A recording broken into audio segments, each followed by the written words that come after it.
मुलांनो, आज आपण मराठी वाक्याचं इंग्रजी रूपांतर कसं करायचं हे बघणार आहोत.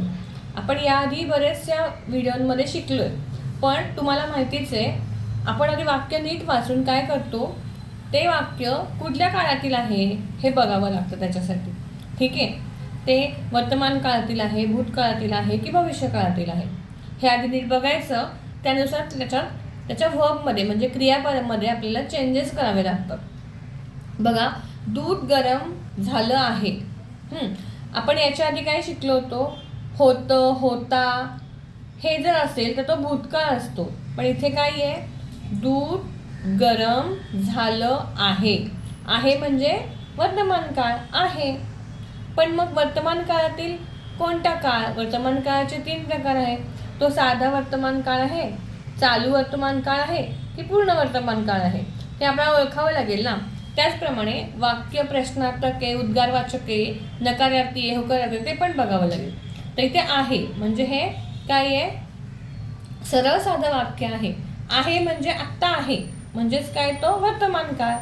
आता वर्तमान काळातील 3 काळांपैकी कोणता काळ ते कसं ओळखायचं बघा. दूध गरम झालं म्हणजे गरम होण्याची क्रिया ऑलरेडी झालेली आहे, म्हणजेच तो काय आहे, आणि झालं ल नंतर आहे. दूध गरम झालंय ऑलरेडी, ठीक आहे. त्याच्यानंतर आहे म्हणजेच हा काय आहे या शब्दाने तुम्हाला कळलं की हा वर्तमान काळ आहे. पण मग चालू साधा की पूर्ण?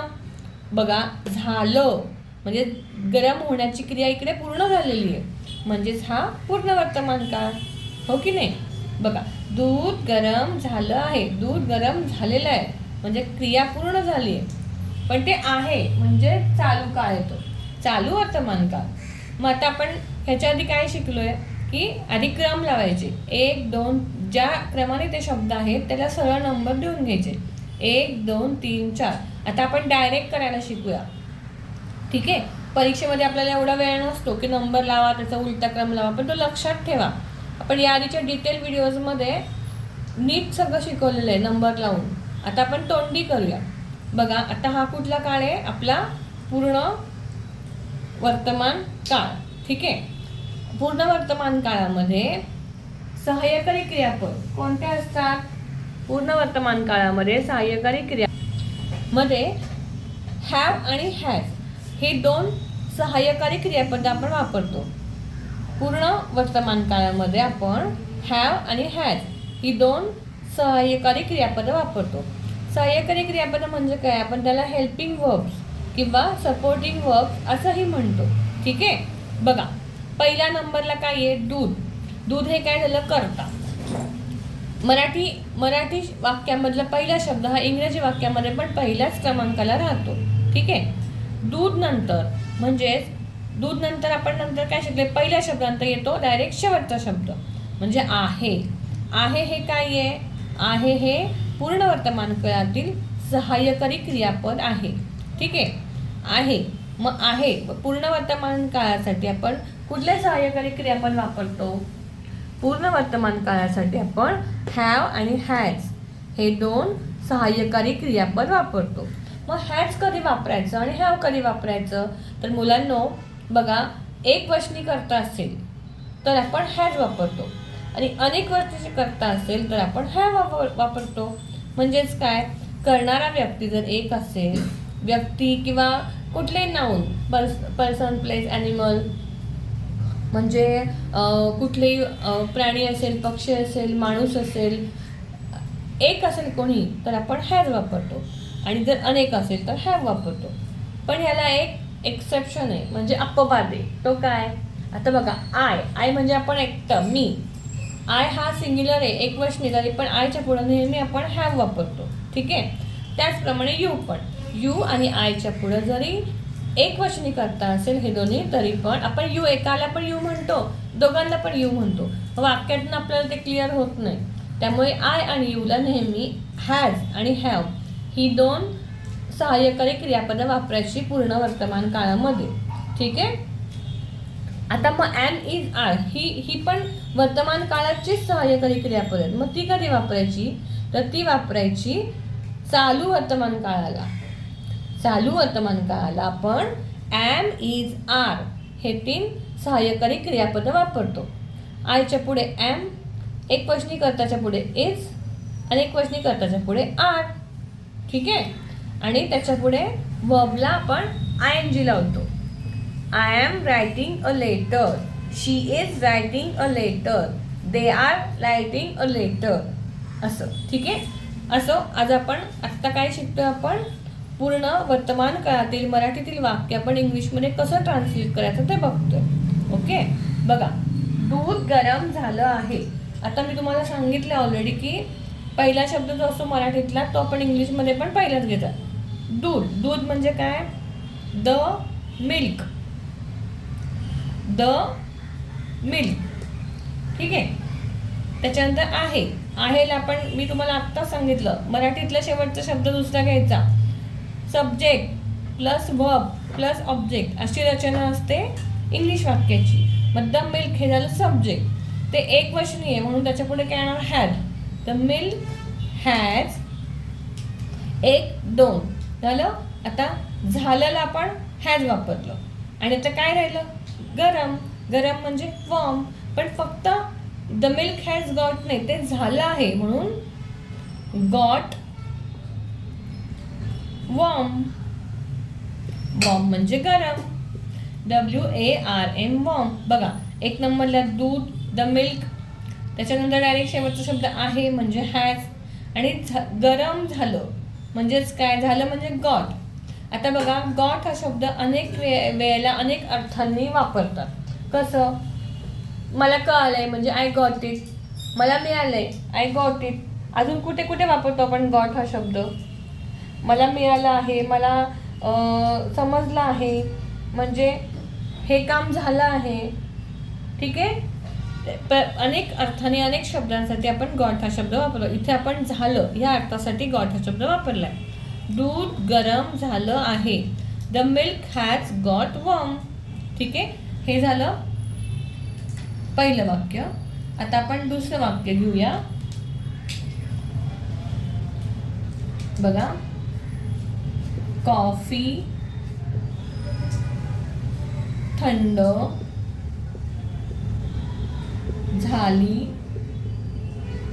आहे. ठीक आहे. कॉफी थंड झाली आहे. आता आपण काय म्हटलंय की आधी काय करायचं? आधी वाक्य नीट वाचायचं, त्याचा अर्थ समजून घ्यायचा, त्याचा प्रकार समजून घ्यायचा, त्याचा काळ समजून घ्यायचा.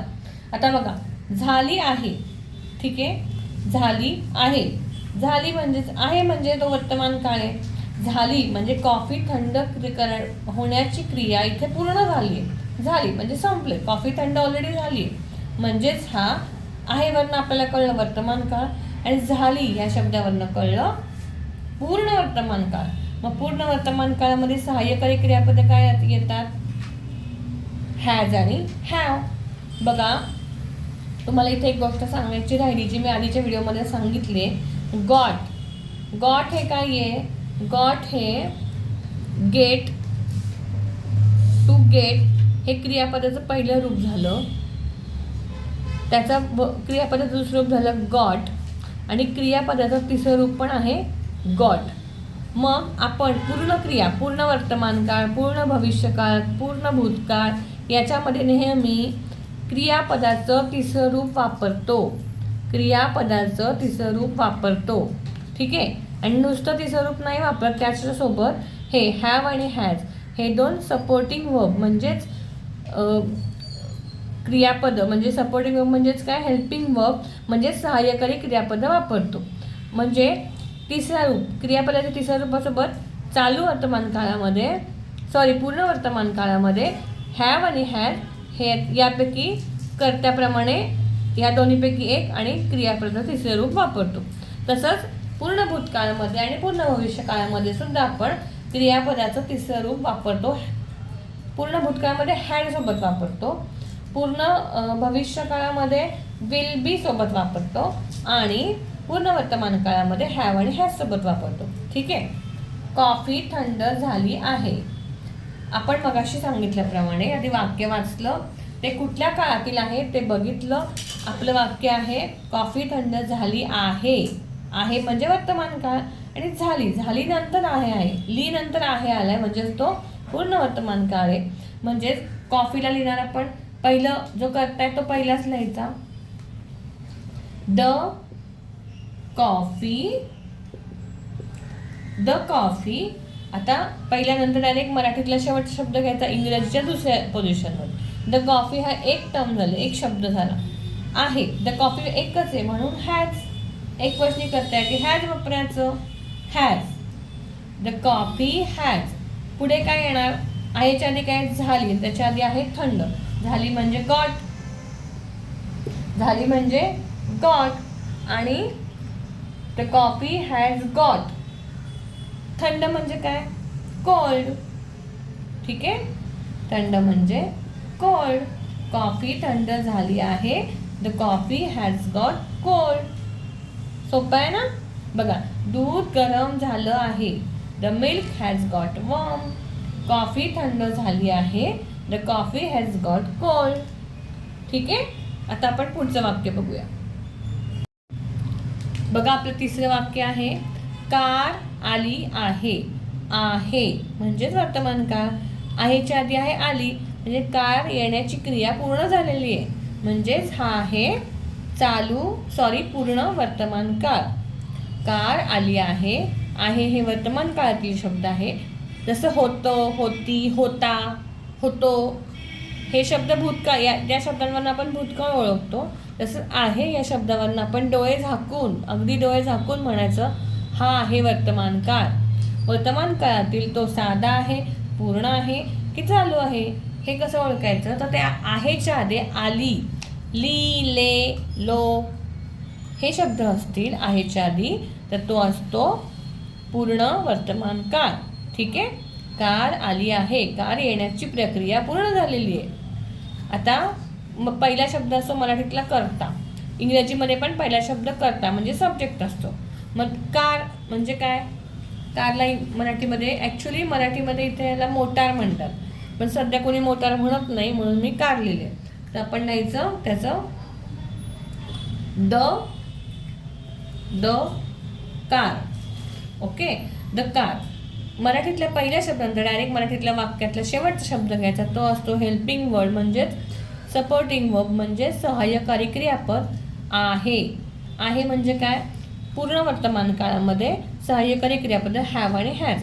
एक वचनी कर्त्यासाठी हॅज, आपण आत्ता पण चुकून हॅजचं वाक्य घेतलं, आपण ह्याच्या पुढचं वाक्य हॅव कधी येतो ते बघूया. ठीक आहे, मग द कार ही एकटीच आहे, एक वचनी करताय म्हणजे हॅज, द कार हॅज. आता आली म्हणजे काय, आलीला इंग्लिशमध्ये काय वापरतात शब्द, तर अराईव्ह, टू ARRIVE, अराईव्ह हा क्रियापदाचं पहिलं फॉर्म झालं, पहिलं रूप झालं.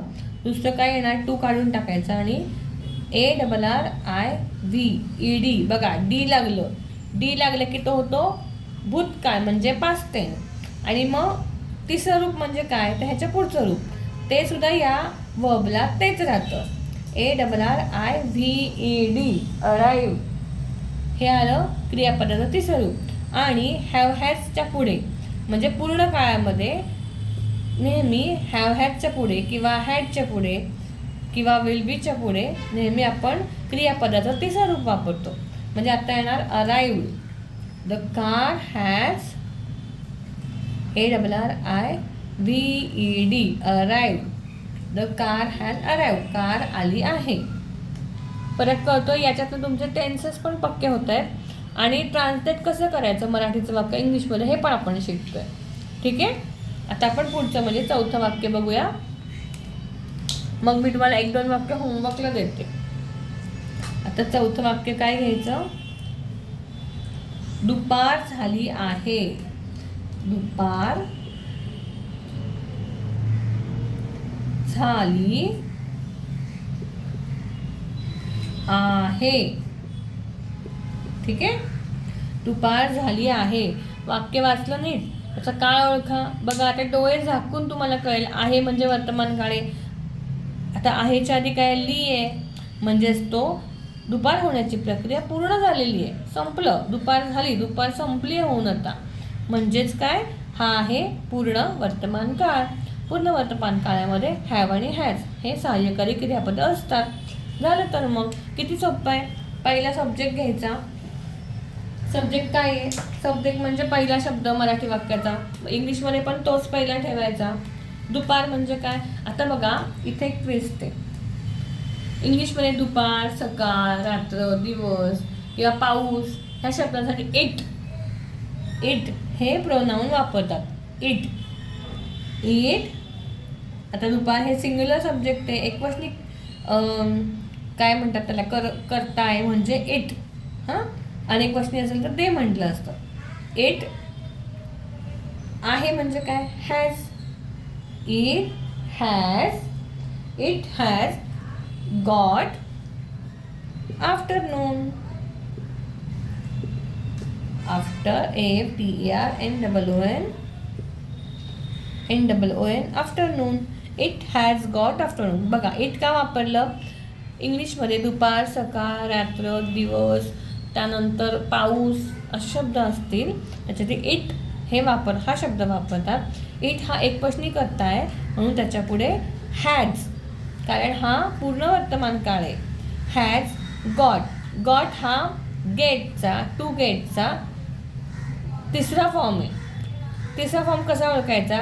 दुसरा पण गॉटच आहे, पण त्या गॉटच्या आधी लगेच हॅज हे सहाय्यकारी क्रियापद वापरते, म्हणजेच हा पूर्ण वर्तमान काळ आहे. It has got afternoon. ठीक आहे. आता आपण अजून एक वाक्य करूया, कारण आपण हॅव हे सहाय्यकारी क्रियापदाचं वाक्य शिकलो नाही आहे. तुम्ही कन्फ्यूज व्हाल, पण मी यातलंच एक वाक्य तुम्हाला हॅजसाठी वापरून दाखवते. बघा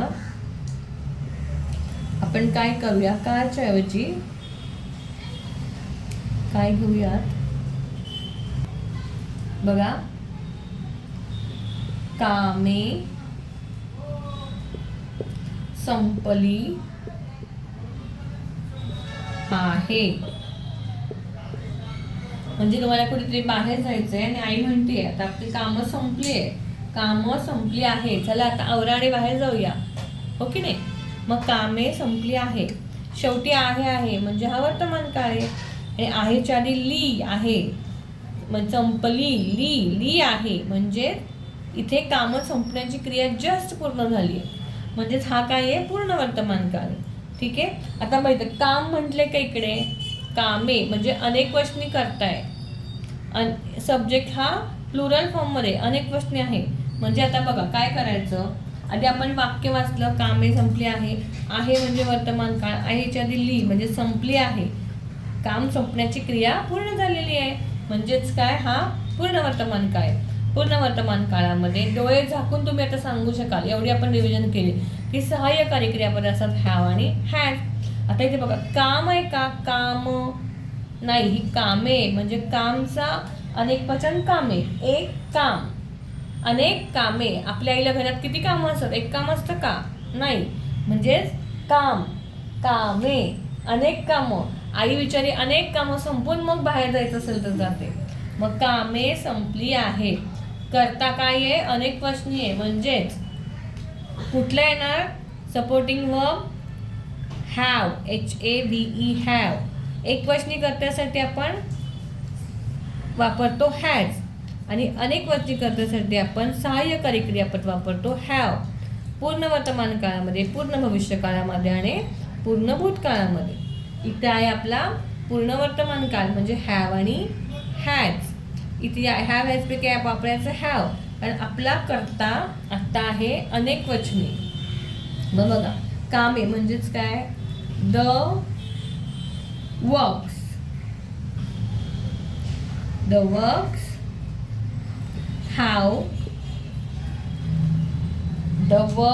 have got संपलं म्हणजे ओव्हर. ठीक आहे. कामे संपली आहे. कामे म्हणजे द वर्क्स, आहे म्हणजे हॅव, संपली म्हणजे गॉट ओव्हर. मी तुम्हाला मगाशी सांगितल्याप्रमाणे गॉट हा शब्द वेगवेगळ्या ठिकाणी वेगवेगळ्या अर्थाने वापरतात.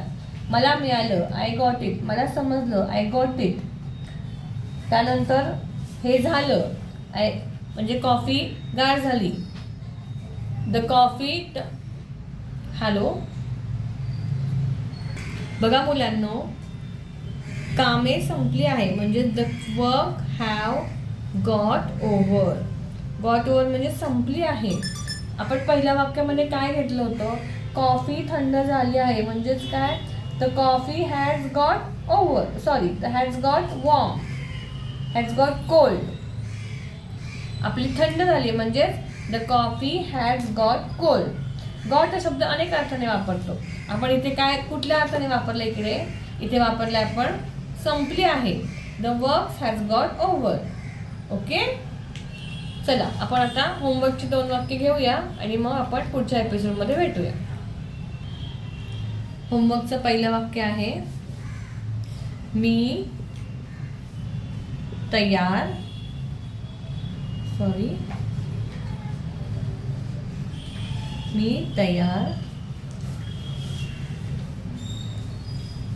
झाली आहे. ली आहे, तुम्ही समजून घ्या हे काय आहे ते. आणि दुसरं वाक्य आहे, तिने फळे कापली आहे. आता एक क्वेश्चनी कर्त्याची 2 वाक्य देता, अनेक क्वेश्चनी कर्त्याची अजून एक वाक्य देते मी.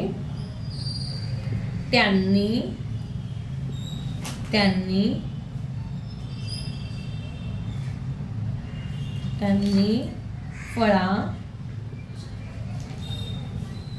पुसला आहे. पुसला बघा, त्यांनी फळा पुसला आहे. ठीक आहे, हे 3 वाक्य तुम्ही इंग्रजीमध्ये ट्रान्सलेट करा. तुम्हाला मी 1-2 मिनटात झटपट रिकॅप देते, ट्विस्ट सगळं सांगते, क्लूज सांगते, फॉर्म्युला सांगते. बघा, आधी वाक्य वाचायचं, त्यानंतर त्याचा काळ ओळखायचा, त्याचा प्रकार ओळखायचा, त्या काळासाठी कुठली सहाय्यकारी क्रियापदं वापरतात. हा जर पूर्ण काळ असेल, पूर्ण भूत, पूर्ण भविष्य आणि पूर्ण वर्तमान असेल तर कुठली सहाय्यकारी क्रियापदं वापरतात ते बघायचं. आणि मग पहिला शब्द पहिलाच लिहायचा, शेवटचा शब्द इंग्रजीमध्ये दुसऱ्या क्रमांकावर यायचा आणि मग उलट्या क्रमाने ते शब्द लावत यायचं. ठीक आहे, चला आपण आपल्या पुढच्या व्हिडिओमध्ये भेटूया. थँक्यू.